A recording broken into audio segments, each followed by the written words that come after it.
আসসালামু আলাইকুম রহমতুল্লাহি ওয়া বারাকাতুহু। সম্মানিত প্রিয় মুসলিম ভাই ও বোনেরা, আজকে আপনাদের মাঝে আলোচনা করব পাঁচ ওয়াক্ত নামাজের সময়সূচি, তাহাজ্জুদ, সেহরি শেষ সময়, ইশরাক, চাস্তের নামাজের সময়সূচি, ইফতারের শেষ সময়, নামাজের নিষিদ্ধ অক্তসমূহ, প্রত্যেকটা জেলা বিভাগগুলোর নামাজের সময়সূচি।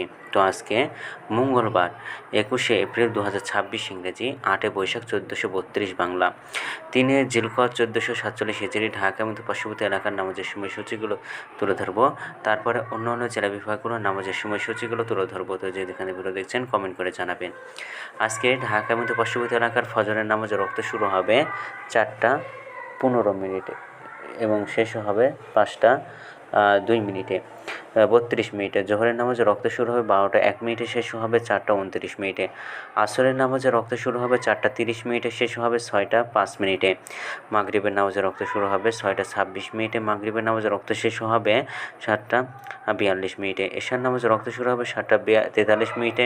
এশার নামাজে রক্ত আজকে শেষ হবে ভোর 4:08 অর্থাৎ সুবহে সাদিকে পর্যন্ত। আজকে ঢাকা এবং পার্শ্ববর্তী এলাকার সেহরির শেষ সময় হলো 4:09। ইফতারের সময় সন্ধ্যা 6:26। আজকে নফল নামাজের উত্তম সময় ইশরাকের রক্ত সকাল 5:47 থেকে 8:36 পর্যন্ত, চাস্তের রক্ত সকাল 8:37 থেকে 11:54 পর্যন্ত এবং তাহাজ্জুদ নামাজের রক্ত উত্তম সময় রাত 12:57 থেকে ভোর 4:08 পর্যন্ত।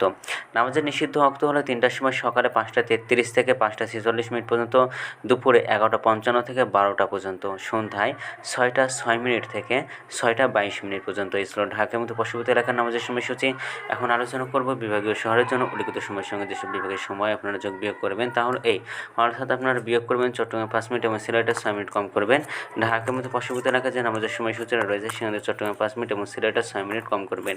যোগ করবেন খুলনাতে 3 মিনিট, রাজশাহীতে 7 মিনিট, রংপুরে 8 মিনিট, বরিশালে 1 মিনিট বেশি করবেন। ঢাকা এবং পার্শ্ববর্তী এলাকায় যে নামাজের সময়সূচিটা রয়েছে সেখানে খুলনাতে 3 মিনিট, রাজশাহীতে 7 মিনিট, রংপুরে 8 মিনিট, বরিশালে 1 মিনিট বেশি করবেন।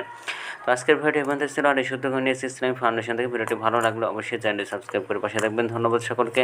আসসালামু আলাইকুম রহমতুল্লাহি ওয়া বারাকাতুহু।